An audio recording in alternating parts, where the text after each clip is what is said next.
Hey everybody, this is Tommy from over at GLR. If you've been with us the past couple of weeks, we've been going through the book of Galatians, and now we're pretty much at the end of the book. So if you haven't caught up with our morning devotionals, I'd encourage you to go back and look over those. But let me catch you up on what this book is all about. See, in the church of Galatia, Paul recognized that there was a lot of compromise in the church, and he was not having any of it. So he takes this opportunity to write a letter to this church in Galatia and set them straight. And you can see that he comes out really strong, and you get a little bit of a sneak peek into how his personality is and how passionate he is for the things of the Lord. If you haven't read this book before, I highly recommend it. Go through it slowly and check it out.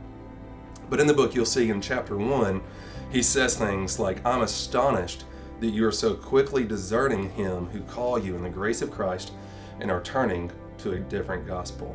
Man, that's bold. In chapter 2, he calls out Peter in front of everybody, and he points out Peter's compromise to the gospel. This is Peter, the same Peter who walked on water with Jesus, and now Paul is calling him out.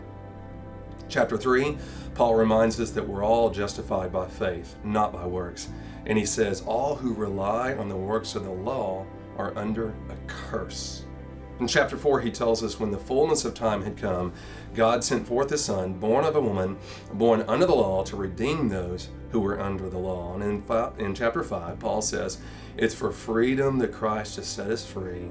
And then he goes on to tell us what the acts of the flesh are. And he says, these are obvious things. Then he contradicts that with what a spirit-filled life looks like. This is like a heavyweight fight, and Paul is the only one doing the punching here. And in chapter 6, this is where we're at today, Paul gets even more passionate, and it's like the book reaches a crescendo, and he literally takes the pen away from the scribe who's writing all this down for him, and he issues one last warning. See, the Christians in Galatia were being persecuted for their faith by the Romans, but the Jews were not being persecuted. So these Christians in Galatia decided that, look, if we compromise our faith just a little bit in the area of circumcision, then we'll escape this persecution. Paul recognizes how wrong and sinful this is. It was legalism at its finest, and it was birthed out of fear, the fear of man. And Paul's not going to have any of this hypocrisy in the church. So skip down to verse 12, chapter 6, and this is where we pick up. He says, it's to those who want to make a good showing in the flesh who would force you to be circumcised, and only in order that they may not be persecuted for the cross of the Christ. For even those who are circumcised do not themselves keep the law. There's hypocrisy there. But they desire to have you circumcised that they may boast in your flesh.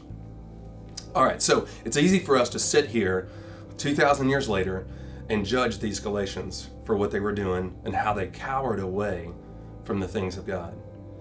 But how many of us have done the same thing when the Lord has asked us to do something, but because of pressure from the world, pressure from our friends, even maybe from our family, we've backed down and have not followed through on what the Lord has asked us to do.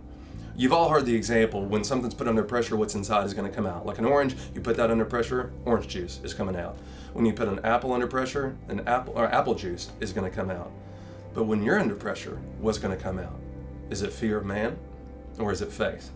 And these are good opportunities for us to ask ourselves, Lord, reveal the things in me that aren't of you, so that when I'm under pressure, if I'm ever persecuted for your gospel, faith will come out and not fear of man. There's 1,000 hot button topics right now in this world, everything from politics to faith.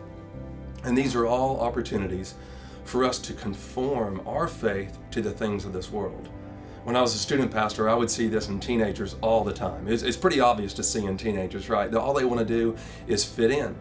It's so easy for teenagers to get into this mindset where they just do everything they can to fit in with the crowd. It's easy to see that. But even as adults, we see this as well, don't we? We see it in ourselves, areas where we may want to compromise the gospel. We compromise what God has asked us to do just to fit in with the world. But Paul and Jesus, they're asking us to do something a little bit different. Because if we pick and choose what we like from the gospel, then guess what's going to happen? Our goal will be to please man. But as Christians, our goal is to please Christ, is to please Jesus. We must get free from this fear of man. Like Romans 12:1 says, be transformed by the renewal of your mind. That's the goal. That's how we do it.